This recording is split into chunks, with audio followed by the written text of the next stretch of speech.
The United Nations have been holding their climate conference in Azerbaijan, and everything would be going as you would expect. You've got climate chicken littles running around warning that if we don't do exactly as the government tells us to do, we're all doomed.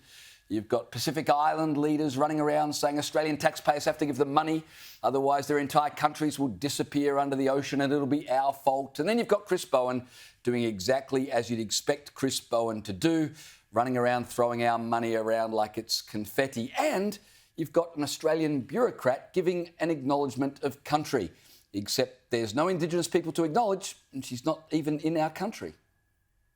Whilst we're not on Australian lands, I'd still like to start with acknowledging the traditional owners of Australia and the Torres Strait Islands and pay my respects to their elders, past, present and emerging. So today I'm going to sit down. Today we've got a great panel for you. In fact, there's only two panel members and myself.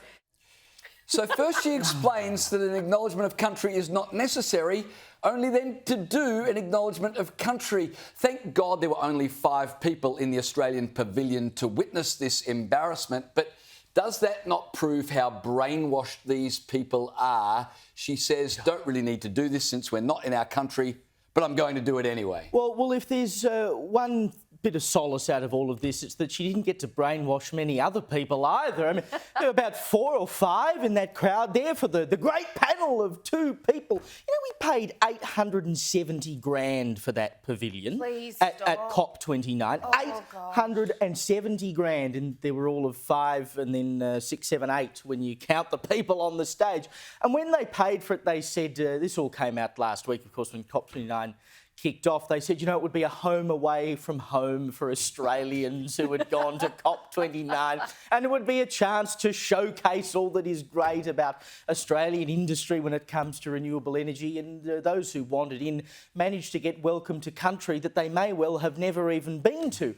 But the big problem with it, of course, apart from the fact that it's happening in Azerbaijan, is that she's given an acknowledgement of country for the traditional owners of Australia and the Torres Strait Islands. Now, if you talk to the some 400-odd countries that existed within the land that we call Australia before it was colonised, they would say, what the hell are you doing? Because, of course, the point is to acknowledge the particular traditional owners of the piece of land on which you stand, of which there happen to be more than 400 groups. So now she's just tossed them all into the one bag as though they're exactly the same thing and said, oh, yeah, all Aboriginal people, they're all from the same mob. Don't give them they're ideas, Caleb. So she herself has done something that you could argue was anti-Indigenous, potentially racist, because she didn't acknowledge the actual traditional owners. They're all the same now, apparently. I mean, it just shows how ridiculous this whole thing is. Liz, I just love the guy. I don't know if you saw it on the video, but the guy sitting in the front row, as she's doing the acknowledgement of country,